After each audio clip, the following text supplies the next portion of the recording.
పక్కనే నీలి కెరటాలు, భిన్నమైన సంస్కృతి సంప్రదాయాలు, పరవశింపచేసే ప్రకృతి దృశ్యాలు. పర్యాటకులకు స్వర్గధామం విశాఖ జిల్లాలోని అరకు, ఋషికొండ, లంబసింగిలు పర్యాటకానికి పట్టుకొమ్మలు. ఇలాంటి ప్రాంతాల్లో మౌలిక సదుపాయాలను మరింత అభివృద్ధి చేయాలన్నది సంకల్పంతో అడుగులేస్తోంది వైఎస్ఆర్సీపీ ప్రభుత్వం.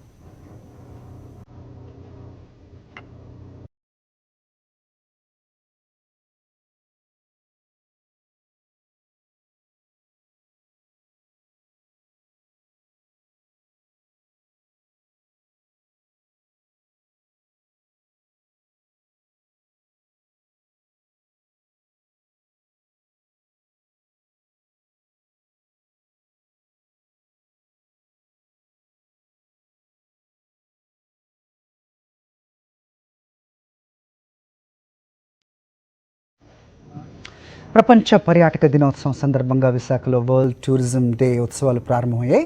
ప్రైవేట్ ప్రభుత్వ భాగస్వామ్యంతో విశాఖ జిల్లాతో పాటు రాష్ట్ర వ్యాప్తంగా పర్యాటక రంగాన్ని అభివృద్ధి చేస్తున్నట్లుగా పర్యాటక శాఖ ఎండీ ప్రవీణ్ కుమార్ వెల్లడించారు.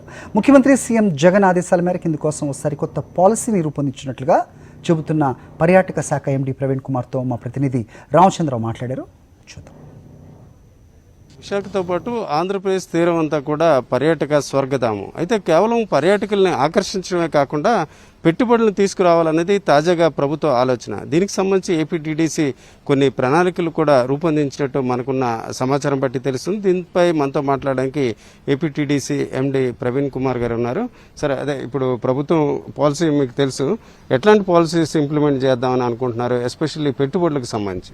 రోజు వరల్డ్ టూరిజం డే సందర్భంగా అందరికీ శుభాకాంక్షలు తెలియజేసుకుంటూ, టూరిజం వల్ల స్టేట్కి ఆదాయం అలాగే ఎంప్లాయ్మెంట్ జనరేట్ ఎక్కువ అవుతుంది కాబట్టి మన రాష్ట్ర ప్రభుత్వం కూడా గౌరవ ముఖ్యమంత్రి గారు దాదాపుగా 3-4 మీటింగ్లో కూడా టూరిజం ఏ విధంగా డెవలప్ చేయాలి, తర్వాత